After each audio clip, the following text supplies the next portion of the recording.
Hello friends, welcome back to my channel Earth Mom Dehradun. मैं हूं ज्योति। Welcome है आप सभी का मेरे चैनल में। आज मुझे ना बहुत अच्छा लग रहा है अपने डिसीज़न पे।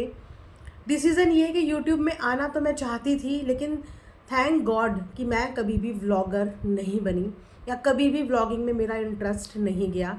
क्योंकि जो व्लॉगर्स की बेइज्जती अब सोशल प्लेटफॉर्म पे हो गई है ना, आई थिंक अब व्लॉगर्स की लाइफ से ना तो कभी कोई रिलेट कर पाएगा और ना ही इन सो कॉल्ड व्लॉगर्स पे कभी कोई ट्रस्ट कर पाएगा। जहाँ देखो वहाँ पे एक अनदर लेवल का स्यापा, जहाँ देखो वहाँ पे एक अनदर लेवल का स्यापा। और थैंकफुली कि मैं इस प्लेटफॉर्म पे व्लॉगिंग लेके नहीं आई। और अब अगर मेरे कभी कोई फ्यूचर प्लान्स थे भी अबाउट व्लॉगिंग, तो मैं कभी भी व्लॉगिंग नहीं करूँगी। क्योंकि ऐसा एग्जाम्पल बीते दिन उन क्रिएटर्स ने यहाँ पे सेट कर दिया है कि दोस्त दोस्त का रिश्ता शर्मसार, भाई बहन का रिश्ता शर्मसार। मतलब कोई एक रिश्ता जो यहाँ पे हमें देखने को मिले कि ये एक रियल बॉन्ड था। सब कुछ काल्पनिक कथाओं से भी परे। इन लोगों ने तो टीवी सीरियल्स को भी फेल कर दिया है, वेब सीरीज़ को भी फेल कर दिया है, बट एटलीस्ट कोई भी टीवी सीरियल, कोई भी वेब सीरीज़ में डिस्क्लेमर लिखा तो आता है कि ये सारे पात्र काल्पनिक हैं, वास्तविकता से इनका कोई लेना देना नहीं है। आई थिंक अब इन सारे व्लॉगर्स को अपने व्लॉग शुरू करने से पहले ये डिस्क्लेमर लगा देना चाहिए, ताकि कोई भी इनकी निजी ज़िंदगी देख के, इनको देख के इंस्पिरेशन ना ले ले, इनसे इंस्पायर ना हो जाए। उन्हें पता हो कि जो ये दिखा रहे हैं वीडियो व्लॉग में वो सारी काल्पनिक घटनाएं हैं, वास्तविकता से उसका कोई लेना देना नहीं है। कल तक जब तक मैंने सचिन की लाइव सुनी थी ना, सचिन की लाइव पे मुझे 50-50% ट्रस्ट था, 50% नहीं भी था। क्योंकि मेरे हिसाब से मैं अभी उनको एक सही स्टेट ऑफ माइंड में देख ही नहीं रही हूँ। मुझे बस ये दिख रहा है कि उनका हार्ट ब्रेक हुआ है और बहुत बुरे वाला हुआ है, और उस रिवेंज में या उस चीज़ की वजह से वो जो बोल रहे हैं वो बस बोलते चले जा रहे हैं।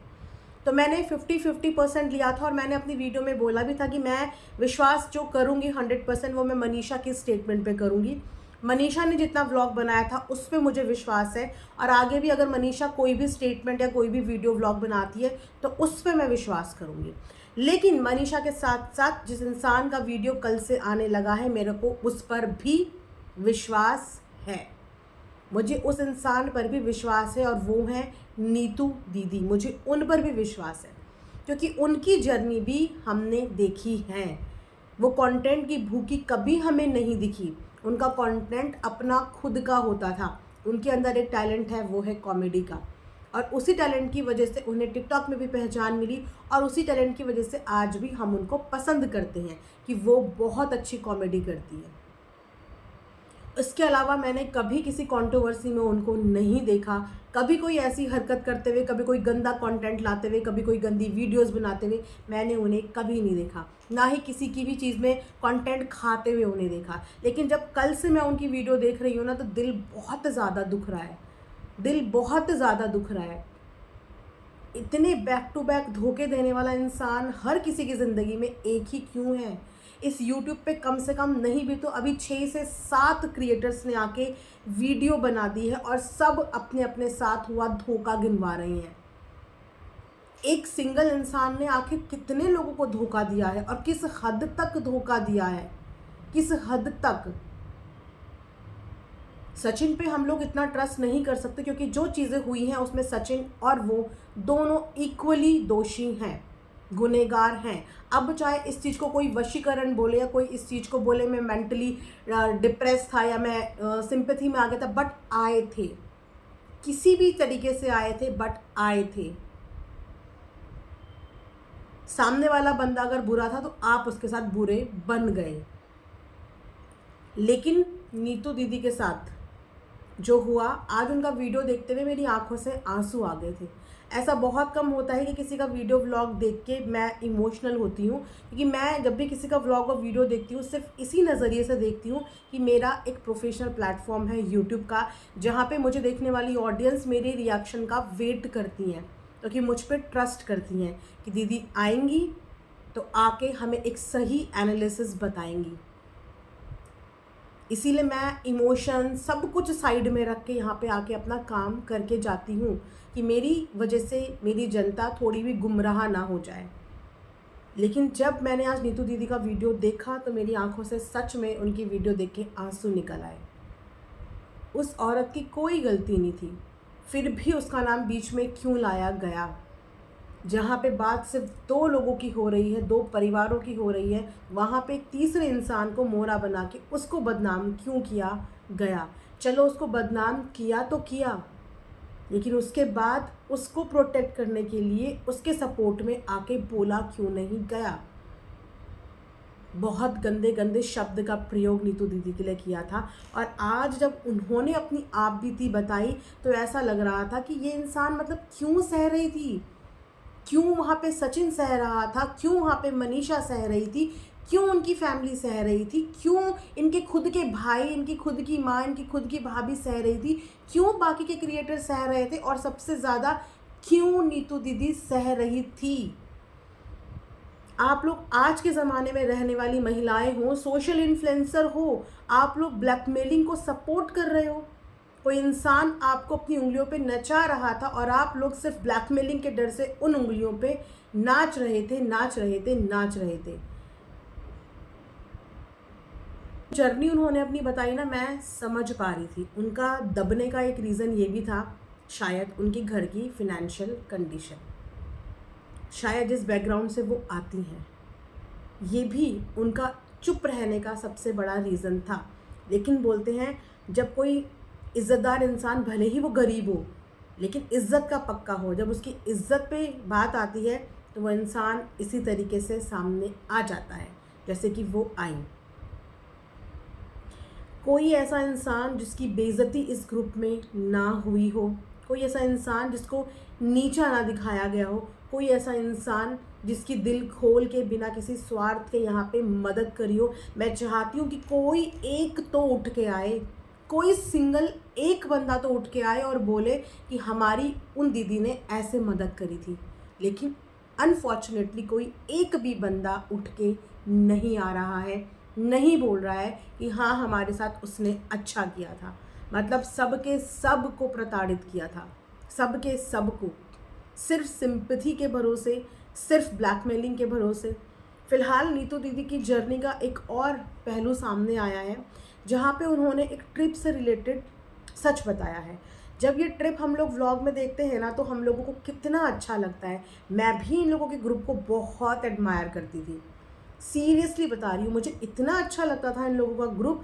लेकिन आज जब ग्रुप की सच्चाइयाँ सामने आ रही है ना, कि इस ग्रुप के पीछे की जो गंदगी और जो घिनौने घिनौने चेहरे हैं, थैंक गॉड कि बहुत जल्दी ये चीज़ें सामने आ गई, बहुत जल्दी। और कुछ चीज़ें जो मैं इन फ्यूचर के लिए प्लान कर रही थी वो मेरी वहीं पे रुक गई। यही झटका सेम मीशू को लगा था जब उसने first time creator party attend करी थी। बहुत प्राउड था इन लोगों को, क्रिएटर पार्टी का ट्रेंड हमने चलाया है, क्रिएटर पार्टी तो हमसे शुरू हुई है, हमने ये ट्रेंड चलाया है। बहुत ही गंदा ट्रेंड चलाया, जिस ट्रेंड का आज भांडा फोड़ हो रहा है। दो इंसानों का या गंदे गंदे रिश्तों का ही नहीं, इस क्रिएटर पार्टी का ट्रेंड का भी भांडा फोड़ हो गया। मुझे लगता है आज के बाद कोई क्रिएटर पार्टी रखने का सोचेगा भी नहीं, बोलेगा विद इन फैमिली कर लेते हैं भैया, क्रिएटर पार्टी से तो हाथ जुड़वा लो। अगर क्रिएटर पार्टी की आड़ में वहाँ पे बुलाए मेहमानों की महफिल में बेइज्जती होती है, ये बेइज्जती मैं तभी समझ गई थी जब 4 लोगों के सामने मनीषा की इंसल्ट हो रही थी कि सामने वाला इंसान कितना डोमिनेटिंग है। उसको इतनी भी परवाह नहीं है कि मैं एक औरत जो रो रही है उसकी बेइज्जती बाकी 3 औरतों के सामने हो रही है। वो कितना इमोशनलेस इंसान हो सकता है, जिसके इमोशंस अपनी खुद की फ्रेंड के लिए नहीं आए, जिसके इमोशंस उस इंसान के लिए भी नहीं आए जिस इंसान को उसने प्यार का झांसा दिया, जिसके इमोशंस अपने खुद के भाई, या मैं ये बोलूँ कोई ऐसा इंसान जिनके लिए वो लॉयल है, प्लीज़ सामने आओ। लेकिन अनफॉर्चुनेटली नहीं आ रहे हैं, तो मैं कुछ नहीं बोल सकती कि कोई एक ऐसा इंसान, सिंगल ऐसा इंसान जो ये बोल दे कि ये सामने वाला इंसान मेरे लिए लॉयल था। नीतू दीदी का जब जहाँ जैसे मतलब उन्हें जोकर बनाया हुआ था, एक्चुअली उन्हें जोकर बनाया हुआ था। अभी जिस दिन से सचिन के घर की ये हालात थी, उस बीच में दीदी की वीडियो में एक व्लॉग आया था, जिस व्लॉग में ये लोग अननेसेसरली हंस रहे हैं, हंस रहे हैं, हंस रहे हैं, हंस रहे हैं। और उस व्लॉग में नीतू दीदी भी हैं, लेकिन अननेसेसरली हंस रहे हैं। मतलब वो इनकी ज़िंदगी का एक जोकर था, जोकर कार्ड कहते हैं ना, कि जोकर को बुलाया, खूब हंसे, सामने वाले को जलाया, हंस हंस के दिखाया। रोल ख़त्म हुआ, टाटा बाय बाय करके अपने घर भेज दिया। जो टुच्ची सोच इन्होंने सोशल मीडिया पे दिखाई है ना, वो टुच्ची सोच मतलब एक इन्फ्लुएंसर से हम क्या उम्मीद करते हैं कि वो समाज में हमें सबको बराबरी सिखाएं, ऊंच नीच का ज्ञान अपने पास रख के एक बराबरी का ज्ञान दे, समाज में एक अच्छा मैसेज दे। लेकिन ये कैसी सोच रखती थी, उसी को दोस्त बना के, बहन भी बना के उनके साथ भेदभाव तक किया जाता था, यानी कि जातिवाद तक किया जाता था। नीतू दीदी के साथ जातिवाद किया जाता था, उनको इस नज़र से देखा जाता था, सो कॉल्ड पंडित। सीरियसली। फिलहाल नीतू दीदी ने ट्रिप के बारे में सच बताया कि ट्रिप का आश्वासन दिया गया कि तू चिंता मत कर, मैं तेरे साथ हूँ। शायद ये आश्वासन बहुत लोगों को दिया गया होगा, चिंता मत कर, मैं तेरे साथ हूँ। सिर्फ मुंह से बोला गया, पर वो साथ कभी भी ना दिखाया ना फील करवाया। नीतू दीदी की फिनेंशियल कंडीशन जितना इन क्रिएटर्स को पता है, आई थिंक उनकी ऑडियंस को भी पता है कि वो दिन रात मेहनत करती हैं। उनका एक जॉइंट फैमिली है और उनके घर के रहन सहन से हमें ये अंदाज़ा लग सकता है कि वो मेहनत करके पैसा कमाती है और उस पैसे को किस तरीके से खर्च करती होगी। हर मिडिल क्लास फैमिली में यही होता है। बहुत क्या बोलूँ, बनावटी लोग जब अपने आप को अमीर अमीर और अमीर दिखाते हैं, पैसे वाले दिखाते हैं, वो लोगों के पैसे तक खा के बैठे हुए हैं। इससे ज़्यादा और क्या है। जो अपने आप को लखपति दिखाते हैं, अपने आप को ऐसा इतना बड़ा इन्फ्लुएंसर बताते हैं, वो लोगों के पैसे खा के बैठा है, लोगों के लाख लाख रुपए हजम करके बैठ के डकार भी नहीं ली बॉस। उसके बाद उन्हें डराते हैं, हर किसी को डराते हैं। अपने पैसे मांगने इंसान जा रहा है, सोचो उसको भी डरा रहे हैं और उसको भी धमकी दे रहे हैं कि तेरा डाइवोर्स करा दूंगी। मतलब रिश्ता तुड़वाना इन्होंने चुटकियों का खेल समझा है कि मियाँ बीवी का रिश्ता किसी का भी रिश्ता तुड़वा सकती हैं, किसी का भी रिश्ता तुड़वा सकती हैं। ये मतलब मुझे ऐसा लग रहा है कि सुप्रीम कोर्ट या हाई कोर्ट में इन्हें जज घोषित कर देना चाहिए कि इनके अंदर इतना टैलेंट है या इतनी पावर है कि किसी का भी रिश्ता तुड़वा सकती हैं। एक ऑडियो भी सुनी है मैंने सचिन की, आज एक ऑडियो भी सुनी है, जिस ऑडियो में एक प्रेग्नेंट लेडी अपनी ही पैसे इनसे मांग रही थी और इन दोनों भाई बहनों ने उस औरत को कितना डरा धमका दिया कि तेरा डाइवोर्स हम करा देंगे, उसको गर्लफ्रेंड घोषित कर दिया। कितना आसान है इनके लिए लड़कियों की इज्जत से खेलना कि एक इंसान जिसने तुमको इंसानियत के नाते पैसे दिया, हेल्प करा, तुमने उसको गर्लफ्रेंड घोषित कर दिया कि इस वाले कार्ड को खेलेंगे और इसके घर के अंदर डिस्प्यूट पैदा कर देंगे और इसका डाइवोर्स करवा देंगे। एक प्रेग्नेंट वुमेन का अगेन एक और प्रेगनेंसी सामने आई कि किस तरीके से ये तीसरी प्रेग्नेंट वुमेन है जिसकी आंखों में इन्होंने आंसू लाया। ये तीसरी जिनके पैसे लेके ये दोनों भाई बहनों ने उनको टॉर्चर करा अव्वल दर्जे का, और फिर उसके बाद जब इनसे काम नहीं चला तो हमेशा की तरह पार्टनर इन क्राइम कौन थे? सचिन थे, जो इनके हर क्राइम में इनके बराबर के भागीदार थे। फिलहाल पैसों के लिए तो टुच्ची हरकतें, वहाँ से ऑडियो आई और वहाँ से फ्रेंड की मुँह जुबानी आ गई।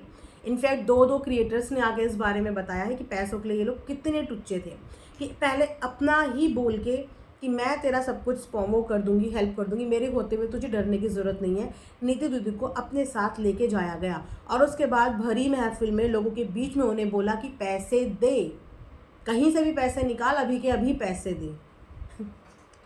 ये फ्रेंडशिप का नमूना पेश किया गया कि अभी के अभी पैसे दे। एक इंसान जो आपके साथ आपके इशारे पे, भले ही आपके ब्लैकमेलिंग के इशारे पे चल रहा हो, पर इंसानियत तो होती है, इंसानियत तो होती है। हमारा किसी से कोई रिश्ता नहीं है, लेकिन आज भी अगर हम किसी को यहाँ पे रोता हुआ देखते हैं तो हमारे अंदर की इंसानियत जग जाती है। रोते हुए इंसान को देख के हमारी आंखों में आंसू आ जाता है। तो आप अपने दोस्तों को रुला रुला के भी आप लोगों के दिलों में दर्द नहीं होता था? उस महिला के अंदर मैं बोलूँ इतनी सेल्फ रिस्पेक्ट है। बोलते हैं ना कि जो इंसान छोटा होता है, कम पैसे वाला, कमज़ोर होता है, लेकिन इज्जत का बहुत धनी होता है। आप इज्जत में उसका मुकाबला कभी नहीं कर सकते। तो नीतू जी जो है वो इज्जत में बहुत धनी है। करा होगा उन्होंने आपको, नो डाउट, आपके गलत में भी सपोर्ट करा होगा, साथ दिया होगा, लेकिन मजबूरी में दिया होगा। दोस्ती क्योंकि उन्होंने करी थी, दोस्ती करी थी तो दोस्ती निभाई, दोस्ती करी थी तो दोस्ती निभाई, और शायद आगे भी निभाती अगर उनकी बदनामी आप ही के घर के द्वारा शायद सोशल प्लेटफॉर्म पे नहीं आती। आप अगर उनको डिफेम करने की कोशिश नहीं करते, आपके घर से ये नहीं होता, तो शायद आज भी वो चुप रहती और आज भी अपनी दोस्ती वो निभाती। सिर्फ इतना समझ में नहीं आ रहा है कि किस किस इंसान के साथ और क्या क्या हुआ है, और कितने लोग हैं जो आके यहाँ पे अपनी आप बीती बताने वाले हैं, और कितनों के साथ इमोशनली फ्रॉड, फाइनेंशियली फ्रॉड हुआ है। और इतने तगड़ा स्कैम करने के बाद भी आप लोगों को कैसे समझ में नहीं आ रहा? जब समझ में आ रहा था तो क्यों हिम्मत नहीं जुटा पाए? वो हिम्मत भी ना जुटाने का रीज़न था सचिन का सपोर्टर साथ। सिर्फ इनके सपोर्टर साथ की वजह से बाकी सब लोग चुप थे। वो कहते हैं ना कि जो इनके ग्रुप में एक पावर होल्ड करता था वो सचिन होल्ड करता था, और उसकी वजह से सबको चुप करा दिया। कुछ पावर इनका और कुछ उसका, दोनों कंबाइंड होके बाकी सबको चुप करा देते थे।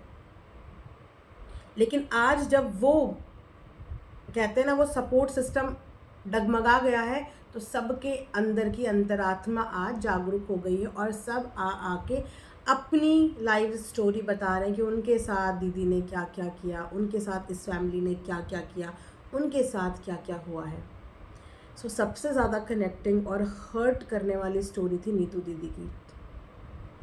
और अब उन्होंने अगर मुंह खोला है, मैं ये भी जानती हूँ कि अब उनको भी डिफेम करने की बहुत कोशिश की जाएगी, क्योंकि जो भी हमारे रास्ते में आएगा वो भी अपनी इज़्ज़त लुटवाएगा या इज़्ज़त कुर्बान करेगा।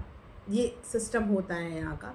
वो सिस्टम उसी दिन दिख गया था कि अपनी बहन की गलती तो मानी, लेकिन अपनी बहन की गलती मानने के साथ साथ दूसरी बहन को उसी गलती में खींच लिया, घसीट लिया। एक बहन की इज़्ज़त बचाने के लिए दूसरी बहन की इज़्ज़त दांव पे लगा दी। ऐसी बहुत सारी बातें जो हर एक इन्फ्लुएंसर ने उनकी पार्टी में फील करी थी, आई विटनेस करी थी, वो हर किसी के अंदर बहुत ज़बरदस्त तरीके से दबी हुई है। और उस बात को निकालने वाली सिर्फ एक महिला थी, जिन्होंने मुंह पे भरी महफिल में उन्हें टोका था, उनको उनकी गलती बार बार एहसास करवाई थी, क्योंकि मनीषा शायद वहाँ जाके भी रोती थी। और जितने लोगों ने मनीषा के आंसू देखे होंगे, उनमें से आई थिंक सिर्फ सरिता जी थी जिन्होंने उस चीज़ पे स्टैंड लेके वहाँ पे इन चीज़ों को रोकने की कोशिश करी। लेकिन बाद में उनके खिलाफ ही पूरा का पूरा षड्यंत्र और गेम प्लान कर दिया गया। और आज देखिए कि वो खुद अपने आप बिना बोले हुए, बिना कुछ करे हुए क्लीन चिट साबित हो गई। क्लीन चिट रिस्पेक्ट के साथ वो साबित हो गई। और आज सबको शायद अपनी उस गलती का एहसास हो रहा है कि ये मुंह अगर हम तब सरिता जी के साथ खोल देते तो शायद ये जो ब्लंडर इस वक्त पे हुआ है वो उस वक्त ना होता, शायद ये चीज़ें वहीं पे रुक जाती। फ़िलहाल ये सब चीज़ें सोशल मीडिया पे चल रही हैं।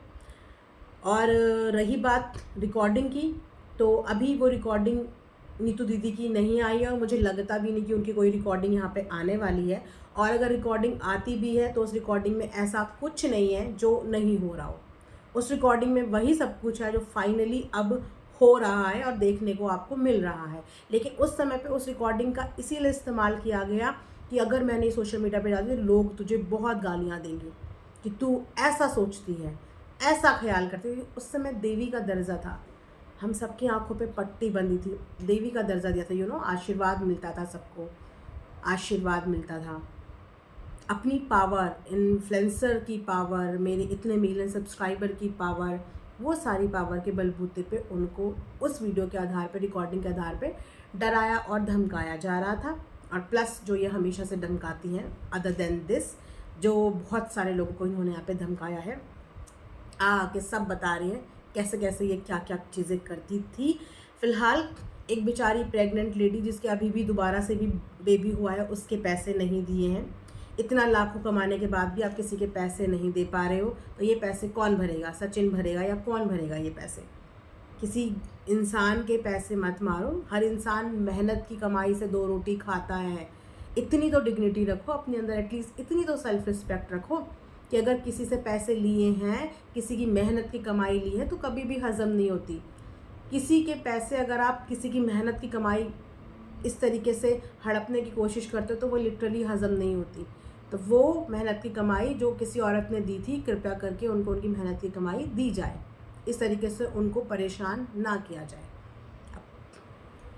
गैरत होगी तो बहुत कुछ होता। इस मैटर को तो पहले दिन ही शांत हो जाना था। अगर ये सब चीज़ें एक्सपोज होने के बाद दीदी जी नम्रता के साथ आती, अपनी गलती एक्सेप्ट करती, अपनी गलती एडमिट करती, तो ये भोली भाली ऑडियंस शायद कहीं ना कहीं इनको माफ़ कर देती। लेकिन इनका एरोगेंस, इनका घमंड शायद इनको ले डूबा और आगे भी डूबता जाएगा अगर अभी भी सही समय पे आके इन्होंने चीज़ें विटनेस नहीं करी। देखिए, हर कोई यहाँ पे आज अपनी गलती सुधार रहा है और गलती सुधारने के लिए गट्स चाहिए होते हैं। आज हर कोई जिसने जो जब गलतियाँ करी हैं, हर वो इन्फ्लुएंसर, चाहे वो 1 मिलियन का हो, 2 मिलियन को, आ रहा है और अपनी गलती को मान रहा है कि हाँ, मेरे से उस वक्त पे ये गलती हुई, मैं अपनी गलती एक्सेप्ट करती हूँ। हर कोई उठ के आ रहा है। कितना वक्त लगता है अपनी गलती मानने के लिए? इतनी किस बात की ईगो है? ये ईगो सच में सब कुछ बर्बाद कर देगी। अगर एक लड़के का भी दिल तोड़ा है तो उससे भी माफ़ी मांग के सॉर्ट आउट हो सकता है।